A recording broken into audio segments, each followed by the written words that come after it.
Welcome back to my channel and back to back videos आते जा रही हैं यार। काफ़ी मेहनत लग रही है, तो प्लीज़ लाइक करना है ना, और अच्छे से पढ़ना। पेपर आने वाला है आप लोगों का, कल पेपर भी है आप लोगों का, आई गेस कल तो नहीं, 2 तारीख को पेपर है आप लोगों का, परसों।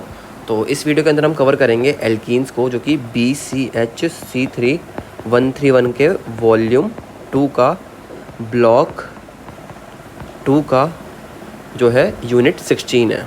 इसमें हम एल्कीन 1 करेंगे और एल्कीन 2 करेंगे, 2 दे रखे हैं। फिर अगली वीडियो में एल्काइंस और एरोमेटिसिटी के बारे में जानेंगे, ठीक है। तो चलते हैं आगे। सब कुछ मार्क करा है भाई, अच्छे से देख लेना उसको एक बार। उससे बाहर मतलब ही नहीं बनता आने का, ठीक है, मतलब ही नहीं बनता। कोई कैसे पूछ लेगा, मतलब ही नहीं बनता। Alkenes and there classification. Simple से हम बेसिक से स्टार्ट करते हैं ना हमेशा, जब भी स्टार्ट करते हैं कैसे स्टार्ट करते हैं हम, बेसिक से स्टार्ट करते हैं। अब मुझे बताओ एल्कीन के जनरल फॉर्म में क्या होता है, वो क्या होता है, CnH2n+2। क्या होता है, CnH2n+2। क्या होता है ये, एल्कीन का general formula. Since alkenes contain less than the maximum number of hydrogen atoms, they are referred to as unsaturated hydrocarbon. क्यों बोला मैंने को अनसैचुरेटेड, क्योंकि बस भाई डबल बॉन्ड होती है, एक साथ डबल बॉन्ड होती है, क्योंकि यहाँ पे जो हाइड्रोजन की कमी आ रही है यहाँ पे DUN के पास, इनकी डिग्री ऑफ डेफिशिएंसी जो है हाइड्रोजन की वो है, इसलिए इनको मैं क्या बोलता हूँ, उनको मैं अपना अनसैचुरेटेड बोलता हूँ। तो यहाँ पे मल्टीपल बॉन्ड आते हैं। For example ethene is a plant hormone. Ethene एक प्लांट हार्मोन, जिसको हम इथीपॉन भी बोलते हैं। वो क्या होता है, बेसिकली एक प्लांट हार्मोन जो क्या करवाता है, हमारा फ्रूट की रैपनिंग वगैरह में इंडक्शन करवाता है, मतलब फ्रूट की रैपनिंग को इंड्यूस करवाता है। कौन, अपना इथीन। ये एग्जाम्पल दे रखा है बस किसका, एल्कीन का। ऐसे ही अगर मैं आगे चलूँ, the monoenes have the general formula CnH2n। जो मैं फॉर्मूला बोलता हूँ जनरल फार्मूला CnH2n, ये पता किसका जनरल फार्मूला होता है, ये होता है अपना किसका, मोनोइन्स का। यानी जिसमें सिर्फ और सिर्फ क्या हो, जिसमें सिर्फ और सिर्फ एक ओनली वन डबल बॉन्ड हो, ओनली वन डबल बॉन्ड हो। फिर आते हैं डाईओलिफिन्स और एल्काडाइंस या फिर डाईइंस, ठीक है, जिसमें क्या होती हैं हमारी दो डबल बॉन्ड होती हैं। क्या होती है इसमें, 2 डबल बॉन्ड होती हैं। इनको मैं क्या बोलता हूँ, अपना डाईओलिफिन्स, एल्काडाइंस या फिर डाईइंस। इनका जनरल फॉर्म में क्या होगा भाई, जनरल फॉर्मूला CnH2n नहीं होगी, यहाँ पे जो है 2 डबल बॉन्ड डाली, इसलिए क्या होगा इनका जनरल फॉर्मूला CnH2n-2, जो कि किससे मेल खा रहा है, वो मेल खा रहा है अपने एल्काइन से, यानी कि आइसोमर होगा किसके, एल्काइंस का। लिखा भी यहाँ पे ये आइसोमेरिक विद एल्काइंस। फिर आते हैं ट्राईइन, जिसमें डबल बॉन्ड कितनी हो जाएंगी हमारी, 6 हो जाएंगे, और सॉरी डबल बॉन्ड 3 हो जाएंगे, सॉरी कितनी हो जाएंगे, 3 हो जाएंगे। यहाँ पे लिखा भी ना डबल बॉन्ड, 3 डबल बॉन्ड। फिर आते हैं पॉलीइंस। पॉलीइंस में क्या होते हैं, 3 से ज़्यादा डबल बॉन्ड होंगी, यहाँ पे 4 डबल बॉन्ड होंगे, उनको मैं क्या बोल दूंगा, मैं पॉलीइंस होंगे। वो क्या होंगे मेरे, पॉलीइंस होंगे, जिसमें 3 से ज़्यादा यानी कि 4 से लेके और ज़्यादा डबल बॉन्ड हो सकती हैं। तो यहाँ पे दिखा रखा है, आप देख सकते हो यहाँ से, तो पता चल गया। जैसे यहाँ पे 2 मेन चीज़ें थी कि जैसे एक होता है कॉन्जुगेटेड और एक होता है हमारा क्यूमुलेटेड। तो कॉन्जुगेशन, जो इसमें कॉन्जुगेशन होती है, उसके अंदर जो है पाई बॉन्ड मूव कर सकते हैं, ये यहाँ से यहाँ मूव कर सकता है और ये यहाँ से यहाँ मूव कर सकता है। बट क्यूमुलेटेड के अंदर कोई भी मूवमेंट नहीं हो सकती, क्योंकि ये डबल बॉन्ड कैसा आ रहा है, इस तरीके का आ रहा है, यहाँ पे मूवमेंट पॉसिबल नहीं होती है। तो इसको हम एलीन बोलते हैं, एक तरीके से नाम एक और होता है, इसको हम एलीन भी बोलते हैं। ये होता है हमारा कैसा, क्यूमुलेटेड। और कॉन्जुगेट जिसके अंदर क्या हो, बेसिकली मूवमेंट हो सके, जिसमें कॉन्जुगेशन प्रेजेंट हो, जिसमें क्या हो, कॉन्जुगेशन प्रेजेंट हो। अब इसमें एक और डिफरेंस ये भी कि जो इसका ये वाला जो कार्बन है पता कैसा है, ये sp है। क्यों, क्योंकि यहाँ पे कैसे कितने कितने पाई बॉन्ड आ रहे हैं, 2 पाई हैं, ठीक है, और 2 सिग्मा है, इस वजह से कैसा है हमारा sp है। आगे चलते हैं। स्ट्रक्चर्स में कोई जरूरत है नहीं, तो समझ में आता ही होगा सबको। फिर फिजिकल प्रॉपर्टीज़, इसकी जो फिजिकल प्रॉपर्टीज़ होती हैं लगभग सिमिलर होती हैं किससे, एल्केन से, बट ये थोड़ा ज़्यादा पोलर होता है बस, इसलिए थोड़ा ज़्यादा सॉल्युबल होता है कंपेयर टू एल्केन्स। यहाँ पर लिखा भी है, In general, the physical properties of alkenes are similar to those of the corresponding alkanes. Like जैसे इनका बॉइलिंग पॉइंट एल्केन्स का बढ़ता था हर कॉन्जिक्यूटिव होमोलोगस सीरीज में, हर अलग अलग जब CH2 यूनिट का डिफरेंस आता था, तो उनका भी बॉइलिंग पॉइंट का था बढ़ता था बाय 20 to 30 केल्विन। ऐसे यहाँ पे भी बढ़ता है, ठीक है। Lower alkenes from ethene to butene are colourless. अब ये पता रहना चाहिए कि जो लोअर एल्कीन्स हैं वो कैसी होती हैं, इथीन से लेकर ब्यूटीन तक कलरलेस होती हैं। और एल्कीन जो है ना, सिर्फ और सिर्फ 2 कार्बन से लेकर पॉसिबल है, एक कार्बन कभी एल्कीन नहीं हो सकती, क्योंकि एक कार्बन कभी डबल बॉन्ड हो ही नहीं सकती है। मतलब एक कार्बन और कार्बन की डबल बॉन्ड हो सकती है भाई, एक कार्बन के साथ तो दूसरे कार्बन चाहिए ना, जब तो हमारे पास स्टार्टिंग इथीन से होती है, इसलिए इथीन से लेकर ब्यूटीन तक ये कलरलेस पाए जाते हैं। और जो हायर वन होते हैं वो कैसे होते हैं, लिक्विड होते हैं, और रेस्ट उससे भी हायर जो होते हैं वो कैसे होते हैं, सॉलिड होते हैं, रूम टेम्परेचर के ऊपर। Like alkenes are highly flammable as well as and non polar compounds. Alkenes are slightly more soluble in water than the corresponding alkanes because of the pi electrons are attached to the partially positive hydrogen atom। क्योंकि हमें pi electrons होते हैं, और ये जो pi electrons होते हैं थोड़े बहुत जो है पोलैरिटी डेवलप करवा देते हैं। इस वजह से थोड़े ज़्यादा सॉल्युबल कौन होते हैं, कौन अपने एल्कीन्स, कौन अपने एल्कीन्स। फिर अब रिएक्शंस आते हैं यहाँ पे हमारे पास। जैसे पहला रिएक्शन हमारे पास है प्रिपरेशन ऑफ एल्कीन्स एंड डाईन्स। तो हमें हम लोग को एल्कीन बनाना है ना, तो प्रिपरेशन ऑफ एल्कीन है ये, क्या ये MOP ऑफ एल्कीन, यानी कि method of preparation of alkenes. तो पहला रिएक्शन हमारे पास होता है एलिमिनेशन रिएक्शन। इसके अंदर हम क्या करेंगे, हम बेसिकली ये वाली बॉन्ड ब्रेक करेंगे, ये वाली बॉन्ड ब्रेक करेंगे और यहाँ पे डबल बॉन्ड बना देंगे। इसको बोलते हैं एलिमिनेशन रिएक्शन। अब एक तो तुम क्या करो कि एल्केन का क्या करो, एल्केन का अपना एलिमिनेशन कर लो, या फिर एल्काइन का पार्शियल हाइड्रोजनेशन कर लो। पार्शियल का मतलब होता है कि सिर्फ एक H2 का मॉलिक्यूल जोड़ो, जिससे क्या होगा, हमारी सिर्फ एक बॉन्ड खाई गई और डबल बॉन्ड प्रेजेंट रहेगी, तो उसको बोलते हैं पार्शियल हाइड्रोजनेशन ऑफ एल्काइन। अभी सब चीज़ें हम अच्छे से पढ़ेंगे, ठीक है। जैसे सबसे पहले हमारे पास आता है कि डीहाइड्रोहेलोजिनेशन। क्या आता है, डीहाइड्रोहेलोजिनेशन, यानी कि डीहाइड्रो क्या करना, हाइड्रोजन को डिलीट करना और हेलोजन को भी डिलीट करना, यानी कि हाइड्रोजन और हेलोजन दोनों को डिलीट करना।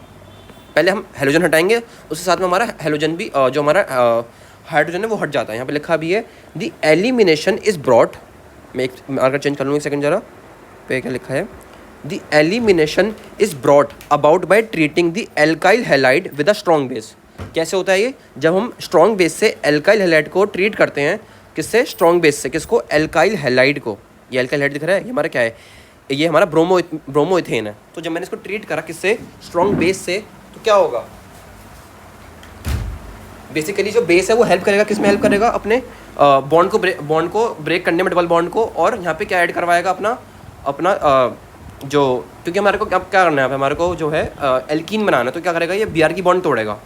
जैसे Br की बॉन्ड टूटेगी तो हाइड्रोजन निकल जाएगा और यहाँ पे हमारा क्या बन जाएगा, इथीन बन जाएगा। इस तरीके से इसका मैकेनिज्म कुछ इस तरीके का होता है। देखो यहाँ पे दिख रहा है हमारे को, तो जो Br है इसकी तरफ बॉन्ड टूटती है और ये हाइड्रोजन यहाँ टूटता है और यहाँ पे रेडिकल जुड़ के क्या बना लेता है, अपना डबल बॉन्ड बना लेता है इस तरीके से, राइट। ये चीज़ इसके अंदर चलती है। अब यहाँ पे जो ईज ऑफ डीहाइड्रोहेलोजिनेशन होती है वो सबसे ज़्यादा बढ़िया काम होता है टर्शरी के अंदर, फिर सेकेंडरी, फिर प्राइमरी। क्यों, क्योंकि यहाँ पे कार्बोकेटाइन टाइप रेडिकल बनता है, तो इसलिए टर्शरी वाले का सबसे अच्छा होगा, फिर सेकेंडरी, फिर प्राइमरी। यानी कि अगर ये वाला कार्बन 3 डिग्री होगा तो बहुत बढ़िया है, 2 डिग्री होगा तो और बढ़िया, और 1 डिग्री है तो चलो दिक्कत आएगी यहाँ पे थोड़ी ज़्यादा। तो यहाँ पे सबसे बढ़िया 3 डिग्री के अंदर होता है, क्योंकि 3 डिग्री वाला ज़्यादा स्टेबल एल्कीन बनाता है, क्योंकि यहाँ पे ज़्यादा अच्छी कॉन्जुगेशन टाइप चीज़ें चलती हैं।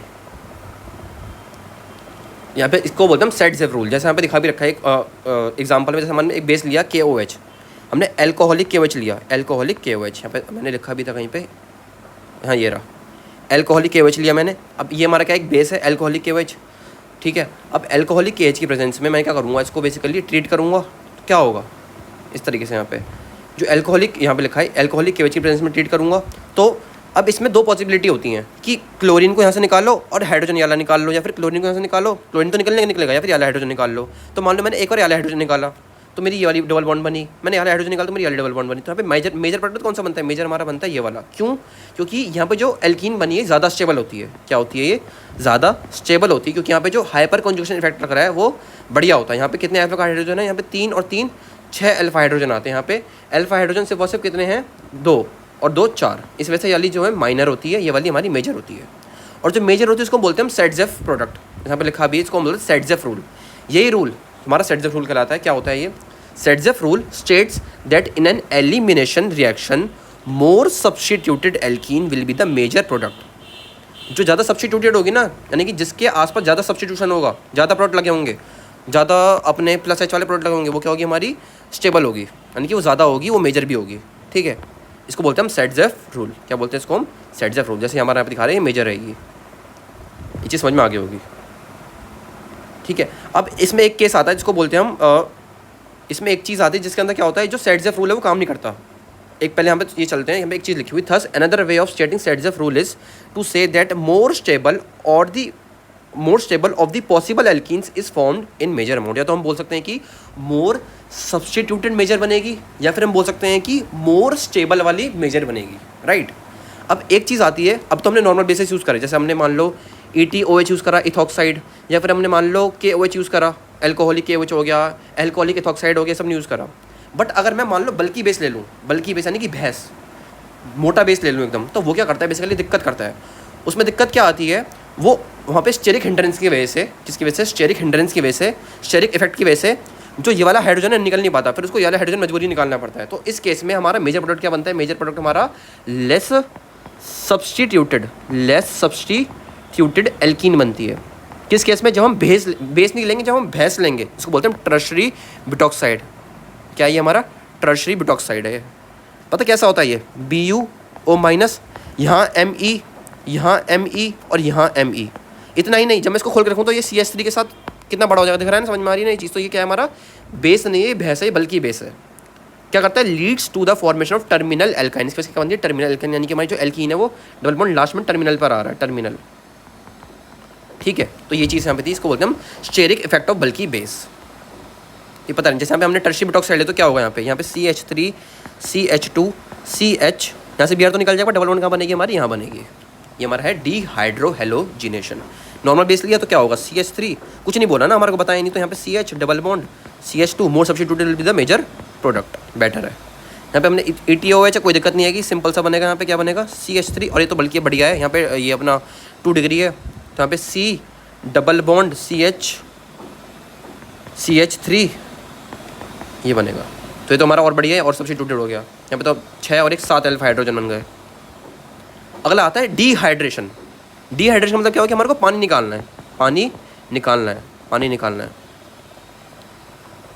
ठीक है, H2SO4 लेंगे, हीट करेंगे तो यहाँ से अल्कोहल, जैसे हमने इथेनॉल लिया तो यहाँ से OH और यहाँ से H निकल जाएगा और हमारा इथीन बन जाएगा। इसको बोलते हैं हम डिहाइड्रोजिनेशन। नहीं, इसको हम डिहाइड्रोजिनेशन नहीं बोलेंगे, इसको हम क्या बोलेंगे? डिहाइड्रेशन। क्या बोलेंगे? डिहाइड्रेशन। सेम इसमें भी सेम चलेगा, more substituted will be the major product. जैसे यहाँ पे लिख रहा है ना, ये मेजर प्रोडक्ट बन रहा है हमारा। टर्शरी ज़्यादा मेजर बनेगा सेकेंडरी से, सेकेंडरी ज़्यादा मेजर बनेगा प्राइमरी से, क्योंकि वो मोर सब्स्टिट्यूटेड रह जाएगा इस वजह से। अब अगला हमारे पास आता है एलिमिनेशन रिएक्शन। यहाँ पे क्या करना है? हमारा कुछ एलिमिनेट करना है, क्योंकि हमें यहाँ पे डबल बॉन्ड बनाए तो हम क्या करना पड़ेगा? एलिमिनेट करना पड़ेगा। तो जो एलिमिनेशन रिएक्शन होते हैं वो 2 तरीके के होते हैं, एक होता है E2 और एक होता है E1। ये पता रहना चाहिए, अच्छा खासा पूछता है कई बार। तो जो E2 मैकेनिज्म होता है, E2 mechanism involves breaking of carbon leaving group. L का मतलब है लिविंग ग्रुप, की कोई लिविंग ग्रुप है। तो जो E2 एलिमिनेशन नहीं होता है हमारा बाइमोलिकुलर, यानी कि यहाँ पे क्या होता है? बेसिकली बॉन्ड ब्रेकिंग और बॉन्ड फॉर्मेशन दोनों एक साथ चलती है। E2 mechanism involves breaking of Cl। जो ये Cl बॉन्ड है, ये Cl जो बॉन्ड है इसकी ब्रेकिंग होती है, और जो CH बॉन्ड है इसकी ब्रेकिंग होती है साइमल्टेनियसली। ये Cl बॉन्ड यहाँ पे ब्रेकिंग हो रही, बॉन्ड ब्रेकिंग, BH बॉन्ड ये ब्रेकिंग हो रही, बॉन्ड ब्रेकिंग, और ये जो डैश डैश दिख रहा है ये हमारी बॉन्ड फॉर्मेशन हो रही है। तो यहाँ पे बॉन्ड ब्रेकिंग और बॉन्ड फॉर्मेशन साइमल्टेनियसली चलती है। कहने का मतलब ये है कि ये जो हमारा लिविंग ग्रुप है और कार्बन है इसकी बॉन्ड टूटना, और जो हाइड्रोजन है और कार्बन है इसकी बॉन्ड टूटना, ये एक साथ चलता है। कार्बन हाइड्रोजन की बॉन्ड और कार्बन लिविंग ग्रुप की बॉन्ड जो टूटती है वो साइमल्टेनियसली होती है। इसलिए क्या है ये हमारा E2 एलिमिनेशन, क्योंकि यहाँ पे दोनों चीज़ें एक साथ चल रही हैं। ये बायोमोलिकुलर होता है इस वजह से, क्योंकि यहाँ पे जो हमारा बेस है और जो सबस्ट्रेट है उनके ऊपर, दोनों के ऊपर हमारा जो रिएक्शन है उसका जो रेट है वो डिपेंड करता है। The base pulls away hydrogen as a proton from the carbon atom. Base हमारा क्या करता है? इस बेस जो है हमारा हाइड्रोजन एटम को निकालेगा यहाँ से, H+ को एक्सेप्ट करेगा ना भाई, H+ एक्सेप्टर होता है बेस, और जब यहाँ से निकलेगा तो यहाँ पे लिविंग ग्रुप टूटेगा। Simultaneously the leaving group departs and a double bond is formed. ठीक है, there is one step mechanism. ये एक तो पहली बात तो ये वन स्टेप मैकेनिज्म, क्योंकि यहाँ पे सारा काम एक साथ ही हो रहा है। तो हमारा क्या है? ये वन स्टेप मैकेनिज्म है, one step mechanism involving a transition state with a partial double bond character. और ये हमारी क्या है? ट्रांजिशन स्टेट है, जिसके अंदर क्या हो रहा है? हमारा पार्शियल डबल बॉन्ड के कैरेक्टर यहाँ पे दिख रहे हैं हमारे को, राइट। यहाँ पे जो रेट है किस पर डिपेंड कर रहा है? सबस्ट्रेट और बेस दोनों के ऊपर डिपेंड कर रहा है। ये हमारा सबस्ट्रेट है भैया, और जो हमारा बेस है, दोनों एक साथ काम कर रहे हैं ना, तो इसलिए हमारा दोनों के ऊपर डिपेंड करता है। इसलिए इसको हम क्या बोलते हैं? बायोमोलिकुलर रिएक्शन बोलते हैं, जो कि हमारा सेकंड ऑर्डर का है यहाँ पे, क्योंकि दोनों के ऊपर हमारा रेट जो है वो डिपेंड कर रहा है, इनकी पावर 1 के ऊपर। फिर आता है एक E1 एलिमिनेशन। E1 एलिमिनेशन के अंदर हमारा कार्बोकैटायन बनता है, और ये 2 स्टेप के अंदर होता है। क्या होता है? ये 2 स्टेप के अंदर होता है। और कैसा है? ये यूनिमोलिकुलर। इसका मतलब क्या हुआ? यानी कि ये सिर्फ और सिर्फ एक मॉलिक्यूल पर डिपेंड कर रहा है, जो कि हमारा क्या है? बेस पर लिखा भी होगा, सॉरी बेस कह रहा हूँ, सबस्ट्रेट के ऊपर डिपेंड करता है सिर्फ और सिर्फ, इसके ऊपर डिपेंड करता है, सिर्फ और सिर्फ सबस्ट्रेट के ऊपर डिपेंड करता है। E1 mechanism involves first the breaking of, यहाँ पे सबसे पहले Cl की बॉन्ड टूटेगी, ये वाली बॉन्ड टूटेगी, उसके बाद ये वाली बॉन्ड टूटेगी, और फिर हमारा लिविंग ग्रुप निकलने के बाद सबसे पहले ये वाली बॉन्ड टूटी, फिर कहाँ पे कार्बोकैटायन बनेगा। पहले वाली बॉन्ड टूटेगी, मैं बता देता हूँ पहले तो क्या होगा। पहले वाली बॉन्ड टूटेगी, फिर कार्बोकैटायन बनेगा, ठीक है। फिर कार्बोकैटायन रीअरेंज होगा, RANGE,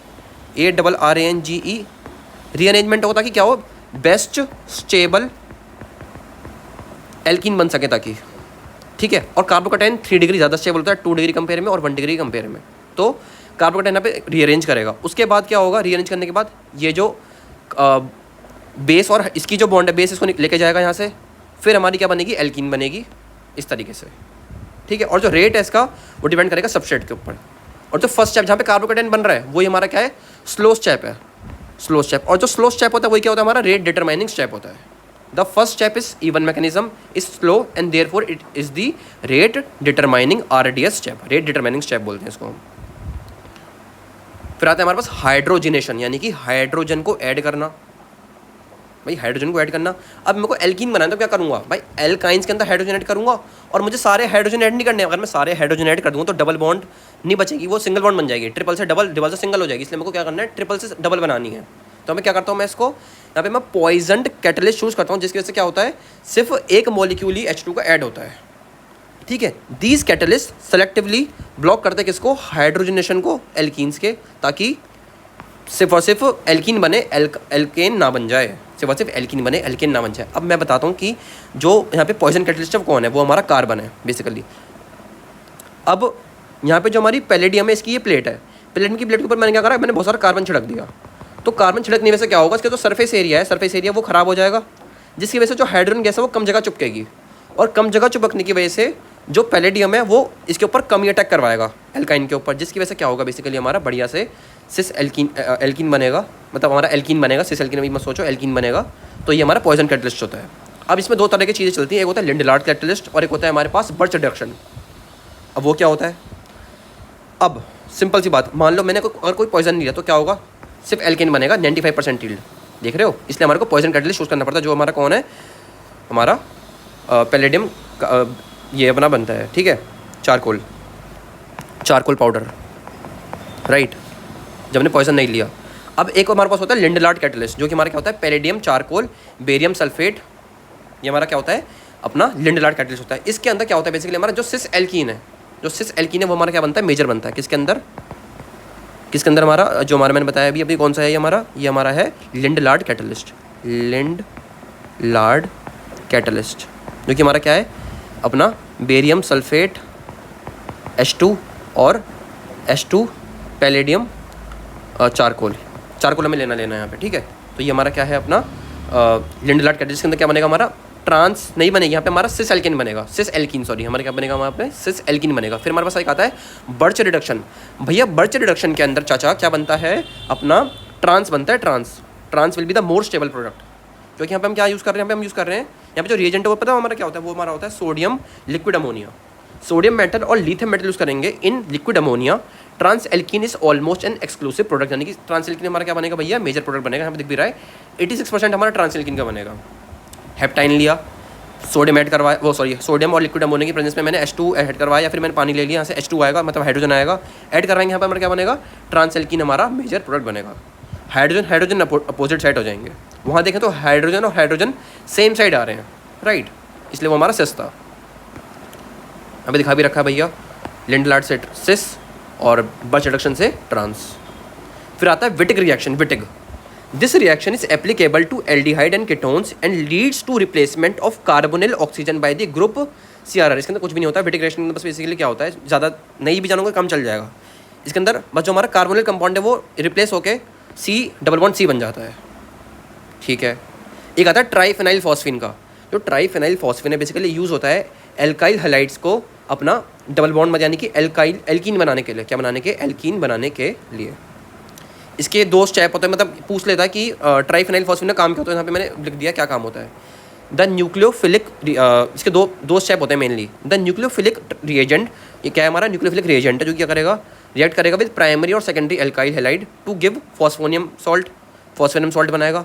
फिर जो फॉस्फोनियम सॉल्ट है फर्दर क्या करेगा, विद अ स्ट्रॉन्ग बेस क्या करेगा, एब्स्ट्रैक्ट करेगा किसको, वीकली एसिडिक अल्फा हाइड्रोजन को, कि बेस क्या करेगा हमारा, अल्फा हाइड्रोजन को निकालेगा, टू गिव एल्काइलिडीन ट्राईफिनाइल फॉस्फोफोरेन। ये याद इतना नहीं करना, बस ये बना देगा। उसके बाद क्या होगा, हमारा सिंपल सा काम हो जाएगा और हमारे को यहाँ पे डबल बॉन्ड की फॉर्मेशन हो जाती है इस तरीके से।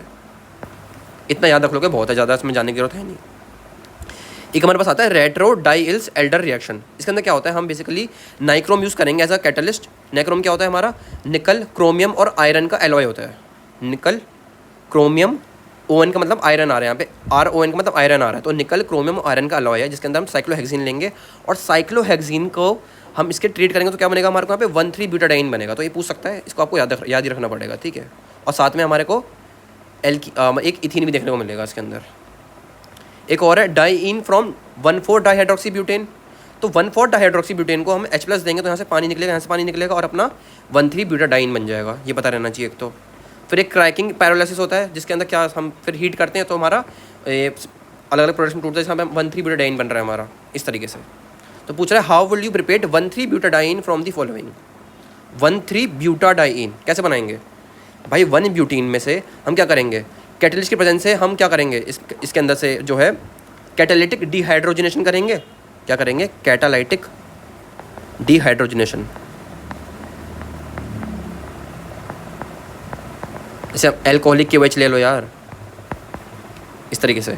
और 1,4 डाइहाइड्रोक्सी ब्यूटेन से कैसे बना सकते हैं हम, 1,4 डाइहाइड्रोक्सी ब्यूटेन, अभी तो पढ़ा था यार, H+ दे दो उसको, निकल जाएगा बाहर। और साइक्लोहेक्सीन से कैसे निकालेंगे, अभी साइक्लोहेक्सीन वाला अभी पढ़ा है मैंने। क्या करेंगे हम, नाइक्रोम यूज़ करेंगे, यहाँ पे दिखा भी देखो नाइक्रोम यूज़ करेंगे ताकि ये निकल जाए। तो इस तरह के सवाल पूछ सकता है ना, हार्ड हो जाता है बल्कि ये, और मैंने बताया सब कुछ है। फिर अगली यूनिट पे चलते जो कि हमारी एल्कीन 2 है। भैया ये और इम्पोर्टेंट है यार, क्वेश्चन आएंगे मेरे भाई, क्वेश्चन आएंगे, तभी मज़ा भी आएगा।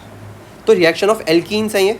Most of the reactions of alkene would involve the breaking of weaker pi bond. अब जो ये पाई बॉन्ड है इसकी ब्रेकिंग सबसे पहले होती है इसके अंदर। हालांकि ये जो पाई बॉन्ड है, मतलब ये जो डबल बॉन्डिंग होती है स्ट्रॉन्ग है सिंगल बॉन्ड कंपेयर में, बट यहाँ पे इलेक्ट्रॉन डेंसिटी अच्छी होती है, इसलिए यहाँ पे जो अटैक करने का मजा है वो अच्छा होता है। तो यहाँ पे ये चीज़ लिखी भी हुई है, पढ़ सकते हो आप लोग इस चीज़ को। अब यहाँ पे रिएक्शन के बारे में चलते हैं हम, जो इंपॉर्टेंट हमारे पास है। सबसे पहले रिएक्शन हमारे पास हैलोजिनेशन। अभी हमारी पता क्या हम जो पढ़ रही है हमारी है केमिकल प्रॉपर्टीज़। इससे पहले हमने पढ़ी फिजिकल प्रॉपर्टी, इससे पहले हमने फिजिकल प्रॉपर्टी पढ़ी थी, उसके बाद हमने क्या पढ़ा था, हमने पढ़ा था कि हम कैसे एल्कीन को बनाएंगे। अब हम देख रहे हैं कि एल्कीन से हम क्या क्या बना सकते हैं, यानी कि केमिकल प्रॉपर्टीज़ ऑफ एल्कीन यार, केमिकल प्रॉपर्टीज़ ऑफ एल्कीन यार। अब इसमें मेरे भाई क्या होगा, देख ध्यान से, तो मैं बता देता हूँ होता क्या है। देख फटाफट देखता जा। हैलोजिनेशन यानी कि हैलोजन को ऐड करना भैया, हैलोजिनेशन यानी कि हैलोजन को ऐड करना। Treatment of alkenes with halogen give 1,2 dihalogenated alkanes. तो अब यहाँ पे हम देख रहे हैं 1,2 डाइहैलोजिनेटेड एल्केन्स, जो कि सिंपली यही पूछता है। तो इसमें ब्रोमीन और क्लोरीन जो है बढ़िया रहता है, बट फ्लोरीन इतना खतरनाक होता है कि उसको हम करवाते नहीं, कि वो बहुत ज़्यादा रिएक्टिव होता है, जिस वजह से वो हर जगह नहीं हो सकता। और आयोडीन तो साला होता ही नहीं है, आयोडीन तो ससुरा होता ही नहीं, क्योंकि आयोडीन का जो रिएक्शन तो कैसा होता है, रिवर्सिबल होता है। बेसिकली क्या कर रहे हैं हम, X2 को ऐड कर रहे हैं, एक X यहाँ जोड़ दो और एक X यहाँ जोड़ दो, बस ये करवाना होता है हमारे को। और जो X जोड़ता है पता कैसे जुड़ता है, ये उल्टा जुड़ता है, इसको बोलते हैं एंटी एडिशन। मैं लिख देता हूँ फटाफट से, यहाँ पे क्या है ये एंटी एडिशन, क्योंकि यहाँ पे क्या हो रहा है, ये उल्टा उल्टा जोड़ रहा है, एक यहाँ पे जोड़ रहा है, एक यहाँ पे जोड़ रहा है। इसको बोलते हैं अल्फा बीटा एंटी एडिशन। देखो यहाँ पे लिखा है iodine does not react with alkenes, reversible होता है ये, इसलिए यहाँ पे मैंने रिवर्सिबल साइन भी यहाँ पे मार्क कर दिया बढ़िया से। अब मैकेनिज्म देखना यार, क्या करोगे, देख यहाँ पे ऐसी एक स्टेट बनती है, इसको बोलते हैं हम इंटरमीडिएट बनता है, साइक्लिक इंटरमीडिएट बनता है, यहाँ पे साइक्लिक स्ट्रक्चर इंटरमीडिएट बनता है, ठीक है। इस तरीके से यहाँ पे बनाएगा हमारा साइक्लिक स्ट्रक्चर का इंटरमीडिएट। फिर क्या होगा, ये इसके फेवर में बॉन्ड टूटेगा ब्रोमीन के फेवर में, और फिर यहाँ पे जब ये बी आर जुड़ेगा तब ये बॉन्ड टूटेगा भैया, तभी जब ये बी आर जुड़ना चाहेगा तब ये बॉन्ड टूटेगा इसके फेवर में, और हमारा डाइहैलोजिनेटेड प्रोडक्ट बन जाएगा। ब्रोमीन क्लोरीन का बढ़िया होगा, फ्लोरीन का बहुत रिएक्टिव होता है, इसलिए नहीं करवाते हैं हर जगह। और जो हमारा आयोडीन का वो रिवर्सिबल होता है, पता रहना चाहिए। फिर अगला हमारा है hydrohalogenation. Hydrogen as well as halogen दोनों को ऐड करना है यहाँ पे हमारे को, हाइड्रोजन हेलोजन को ऐड करना। तो कैसे करेंगे, the reaction of hydrogen halides, कौन, हाइड्रोजन के हैलाइड्स, किसके हैलाइड, हाइड्रोजन के हैलाइड्स यूज़ करेंगे यहाँ पे हम। हेलोजन एसिड्स या फिर हेलोजन एसिड ले सकते हैं हम, जैसे कि अपने दिख जाएंगे अभी हमारे को, जैसे HI हो गया, HBr हो गया यार, HCl हो गया, HF हो गया, इन सबको ऐड करवाना होता है हमारे को। With N alkene gives the corresponding alkyl halides. अब इसके अंदर सबसे बढ़िया पता कौन सा होता है, HI होता है। क्यों, क्योंकि HI की बॉन्ड जो होती है ना बहुत वीक होती है। तो यहाँ पे अगर मैं बॉन्ड कॉर्डर लिखूँ तो HF की बॉन्ड, HCl की बॉन्ड, HBr की बॉन्ड और HI की बॉन्ड सबसे स्टेबल बॉन्ड किसकी होगी, HF की होगी। किसकी होगी, HF की। इस वजह से जो HI की बॉन्ड है जल्दी टूटती है और इसलिए जल्दी करवा लेता है काम, राइट। यहाँ पे देखो हमने Br ऐड करवा दिया। अब यहाँ पे सबसे इंपॉर्टेंट बात एक ये होती है कि दो तरह के रूल होते हैं, एक होता है मार्कोनिकॉफ रूल और एक होता है एंटी मार्कोनिकॉफ रूल। क्यों? क्योंकि यहाँ पे जो अपना बी आर जुड़ेगा वो जुड़ना चाहेगा ऐसी जगह पे जहाँ पे ज़्यादा वो स्टेबिलिटी फील कर सके, क्योंकि यहाँ पे हमारा कार्बोकेटाइन बन रहा है एक तरीके से देखा जाए तो। हालांकि ये जो हाइड्रो हेलोजिनेशन हो रही है इसके अंदर हमारा इस तरह का इंटरमीडिएट बनता है, हमें दिखाई पूरा नहीं है, पर हमें हमारा क्या बनता है, कार्बोकेटाइन टाइप स्टेट बनती है कार्बोकेटाइन। क्योंकि कार्बोकेटाइन जो हमारा स्टेबल है, कार्बोकेटाइन हमारा रीअरेंज करेगा और बढ़िया जगह जाना चाहेगा। ठीक है, यहाँ पे दे भी रखा, देखो यहाँ पे पूरा स्टेप दे रखे हैं शायद से, ये रहा rearrangement. Rearrangement is one of the characteristic reactions of a carbocation. तो इसलिए जो कार्बोकेटाइन है ना अपना बेसिकली रीअरेंज कर, जैसे अब देखें यहाँ पे तो हमारे पास डबल बॉन्ड यहाँ पर है, तो जब ये डबल बॉन्ड टूटेगी तो प्लस यहाँ बनेगा, माइनस यहाँ बनेगा। ठीक है, अब ये जो प्लस है ये कैसा कार्बन पे, ये 1 डिग्री कार्बन पे या 2 डिग्री कार्बन पे, इस कार्बन से कितने कार्बन कनेक्ट हैं, जिस कार्बन से जितने कार्बन कनेक्ट होते हैं उसकी वो डिग्री होती है। तो अभी स्टार्टिंग में ये हमारा 2 डिग्री कार्बोकेटाइन बना है, अब लिखा भी है 2 डिग्री कार्बोकेटाइन, जो कि क्या होगा, लेस स्टेबल होगा। तो फिर क्या होगा, हमारा मिथाइल शिफ्ट होगा। ये जो मिथाइल बाबा हैं यहाँ पर आ जाएंगे, इसको बोलते हैं मिथाइल शिफ्ट। जैसे ये मिथाइल शिफ्ट होगा तो ये कार्बोकेटाइन यहाँ बनेगा। अब देखें तो कार्बन से कितने कार्बन कनेक्ट हैं, 1 कार्बन, 2 कार्बन, 3 कार्बन, तो ये हमारा क्या बनेगा, टर्शरी कार्बोकेटाइन बनेगा, जो कि क्या होगा, हमारा ज़्यादा स्टेबल होगा। क्या होगा, हमारा ये ज़्यादा स्टेबल होगा। इसलिए यहाँ पे क्या होती है, रीअरेंजमेंट होती है। ये चीज़ समझ में आ गई होगी। अब एक हमारे पास होता है Markovnikov rule. Addition of hydrogen halide to an unsymmetrical alkene takes place in such a way that the positive part of the reagent goes to that carbon atom, positive part यानी कि कार्बोकेटाइन वहाँ पे बने alkene पे which carries the more number of hydrogen atom, ताकि H plus effect बढ़िया लगे। यानी कि हमारा कौन सा इफेक्ट, H प्लस इफेक्ट जो लगता है ना, वो वाला इफेक्ट बढ़िया लगे, ताकि वो ज़्यादा स्टेबल फील कर सके कौन, अपना कार्बोकेटाइन। जैसे यहाँ देखें हम तो ये बी आर यहाँ जुड़ा है 2 डिग्री कार्बोकेटाइन, 2 डिग्री कार्बोकेटाइन में यहाँ पे 1 डिग्री में, तो ये हमारा ज़्यादा स्टेबल होगा, ये वाला, ये हमारा ज़्यादा मेजर ही बनेगा। ठीक है, ये चीज़ थी इसके अंदर। टर्शरी को ज़्यादा फेवर करेंगे सेकेंडरी से, सेकेंडरी को ज़्यादा फेवर करेंगे प्राइमरी से। ये हमारी रिलेटिव स्टेबिलिटी किसकी है, कार्बोकेटाइन की स्टेबिलिटी है, और कार्बोकेटाइन की स्टेबिलिटी पे डिपेंड कर रहा है हमारा रेट ऑफ रिएक्शन एंड कौन मेजर बन रहा है हमारा। यहाँ पे रीअरेंजमेंट होती है, पता रहना चाहिए। फिर एक आता है परऑक्साइड इफेक्ट। अब ये बड़ा खतरनाक चीज़ है। परऑक्साइड इफेक्ट कब लगता है, जब H2O2 होती है, तो उस टाइम क्या होता है, हमारा एंटी मार्कोनिकॉफ रूल लगता है। यहाँ पे क्या होता है, बेसिकली 2 साइंटिस्ट थे, खराश और मेयो, इन्होंने ये चीज़ ढूंढी थी। इन्होंने क्या ढूंढा, जब हम परऑक्साइड ऐड कर रहे हैं, यानी कि जब हम परऑक्साइड की प्रेजेंस में हम हाइड्रो हेलोजिनेशन कर रहे हैं, उस टाइम पे क्या हो जा रहा है, उस टाइम पे जो हमारा लेस सब्स्टिट्यूटेड है, फिर जो हम बोलें कि लेस स्टेबल जो एल्केन क्या बोलते हैं, हमारा हेलोजन वाला एल्केन बन रहा है, वो हमारा क्या बन रहा है, मेजर बन रहा है। जैसे यहाँ देखें, यहाँ पे परऑक्साइड है तो यहाँ पे बी आर जुड़ रहा है, जो कि ज़्यादा मेजर बन रहा है। पर जब परऑक्साइड नहीं है तो ये वाला मेजर बन रहा है, क्योंकि सही है, क्योंकि 2 डिग्री कार्बोकेटाइन बनता है। बट यहाँ पे ड्यू टू H2O2 क्या हो रहा है, ये वाला हमारा क्या बन रहा है, मेजर बन जा रहा है। ये पता रहना चाहिए एक तो। इसको हम खराश इफेक्ट भी बोलते हैं। ठीक है, इसको हम खराश इफेक्ट भी बोलते हैं, इसको हम एंटी मार्कोनिकॉफ रूल भी बोलते हैं। अब आगे बढ़ते हैं, हमारा आता है हाइड्रेशन। भैया हाइड्रेशन के अंदर क्या होगा, हाइड्रेशन के अंदर हम पानी का एडिशन करेंगे ना यार। डिहाइड्रेशन के पानी निकाला था H2SO4 की प्रेजेंस में, यहाँ पे हम पानी ऐड कर रहे हैं, तो H2O in the presence of acid catalyst हम क्या करेंगे, पानी ऐड करेंगे, और ये हमारा सेम एडिशन होता है, यानी कि सेम साइड H और OH जुड़ जा रहा है। यहाँ पे वही मार्कोनिकॉफ रूल, मान लो हमने H2SO4 ऐसा कैटलिस्ट लिया और ये हमारा डाइल्यूट होना चाहिए। अगर कंसनट्रेटेड होगा तो क्या होगा, पानी निकल जाएगा। ठीक है, तो डाइल्यूट होना चाहिए, यानी कि एक्वस होना चाहिए। तो ऐसे हमारा OH यहाँ जुड़ेगा और H यहाँ जुड़ेगा, इस तरीके से। और यहाँ पे भी सेम चीज़ है, OH हमारा वहाँ जुड़ेगा, जो कि मतलब यहाँ पे कार्बोकेटाइन बनता है, यहाँ पे 3 डिग्री ज़्यादा स्टेबल होगा 2 डिग्री से, 1 डिग्री ज़्यादा स्टेबल होगा 2 डिग्री से। तो जो हमारा 3 डिग्री कार्बन है उस पर ज़्यादा अच्छे से ज़्यादा जुड़ना चाहेगा OH, यहाँ पे 2 डिग्री पे जुड़ना चाहेगा, तो इसलिए हमारा ये वाला ज़्यादा मेजर होता है compare to this. Sorry, compare to this नहीं, कंपेयर टू कहाँ गया, हमारा लिखा नहीं है यहाँ पे इन लोगों ने। बेसिकली कंपेयर टू अगर यहाँ पे OH जुड़ जाएगा उसके। ठीक है, अब इसमें और अच्छे अच्छे रिएक्शन है, वो चलते हैं आगे हम। जैसे हमारे सबसे पहले आता है OMD, हम जिसको बोलते हैं ऑक्सी मर्क्यूरेशन डी मर्क्यूरेशन। क्या बोलते हैं इसको हम, ऑक्सी मर्क्यूरेशन डी मर्क्यूरेशन। यहाँ पे हम यूज़ करते हैं HgOAc होल ट्वाइस, जो हमारे पास क्या है, मर्करिक एसीटेट है, और सोडियम बोरोहाइड्रेट। इसकी प्रेजेंस हम क्या करते हैं, अपना हाइड्रेशन करते हैं, यानी कि हम पानी का एडिशन करते हैं, H प्लस और OH का एडिशन करते हैं, OH माइनस का, H प्लस और माइनस का हम क्या करते हैं, एडिशन करते हैं। और ये होता है with the help of Markovnikov hydration. यहाँ पे मार्कोनिकॉफ रूल चलता है, तो सेम यहाँ पे कुछ नहीं होगा, बस जहाँ पे OH लगाना है वहाँ पे हमारा स्टेबल होना चाहिए, बस हमें ये देखना है, 2 डिग्री हो या 3 डिग्री हो, वहाँ पे लगाना है कंपेयर टू 1 डिग्री के। ठीक है, इस तरीके से चलना है।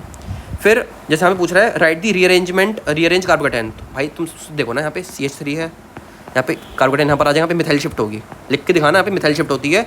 इसको जैसे अगर मान लो मैं इस कार्बन को 1 बोलूँ, इसको 2 बोलूँ, तो यहाँ पे क्या होगा, चलो इसको हम ये ऐसे बोल लेते हैं 1 2, तो यहाँ पे हम बोलेंगे 1 2 मिथाइल शिफ्ट, मिथाइल शिफ्ट होगी। अब क्या होगा, यहाँ पे मिथाइल आ जाएगा CH3 और कार्बोकेटाइन यहाँ पे आ जाएगा हमारे पास। तो यहाँ पे कैसे बन जाएगा हमारा 3 डिग्री कार्बोकेटाइन बन जाएगा। ठीक है, ऐसे हमारी रीअरेंजमेंट होती है। अब हमारे पास आता है हाइड्रोबोरेशन ऑक्सीडेशन। क्या आता है, हाइड्रोबोरेशन ऑक्सीडेशन। अब इसके अंदर क्या होता है राजा, वो देखते हैं पहले तो हम। यहाँ पे हम यूज़ करते हैं BH3 टेट्राहाइड्रोफ्यूरेन और H2O2। अब यहाँ पे परऑक्साइड आया, यानी कि यहाँ पे परऑक्साइड इफेक्ट लगेगा। मार्कोनिकॉफ लगेगा क्या, मार्कोनिकॉफ नहीं लगेगा, यानी कि यहाँ पे जहाँ पे हमारा लेस स्टेबल प्रोडक्ट है वो मेजर बनेगा। ठीक है, due to H2O2। Hydroboration reaction is described as anti Markovnikov addition. यहाँ पे क्या होगा, हमारा जो OH है वो कहाँ जुड़ रहा है, यहाँ जुड़ रहा है, दिख रहा है। इस वजह से यहाँ पे हमारा H2O2 यानी कि हमारा खराश इफेक्ट, अभी हम बोलें कि हमारा परऑक्साइड इफेक्ट लग रहा है। और बहुत इंपॉर्टेंट है दोनों रिएक्शन, OMDM ऑक्सीमर्क्यूरेशन डीमर्क्यूरेशन और अपना ये हाइड्रोबोरेशन ऑक्सीडेशन, ये दोनों के दोनों बहुत इंपॉर्टेंट हैं। ठीक है, एक और होता है हमारे पास कि हमने BH3 और CH3 मतलब हमने एसिड लिया, उसके प्रेजेंस में हम क्या बनता है, हमारा एल्कीन से प्रोपेन बन जाता है। या फिर क्रोमिक एसिड लिया हमने, कोई क्रोमिक एसिड, उसके प्रेजेंस में क्या होता है हमारे पास पेंटेनोन बन जाता है, पेंटेनोन। ये रिएक्शन में कुछ याद करने पड़ते हैं, पूछ लेगा तो याद होना चाहिए हमारे को। ठीक है, बस ये दो याद रख लेना आप लोग। फिर चलते हैं ओजोनोलाइसिस, ये बड़ा इंपॉर्टेंट है, ये पेपर में आना है, पेपर में आएगा।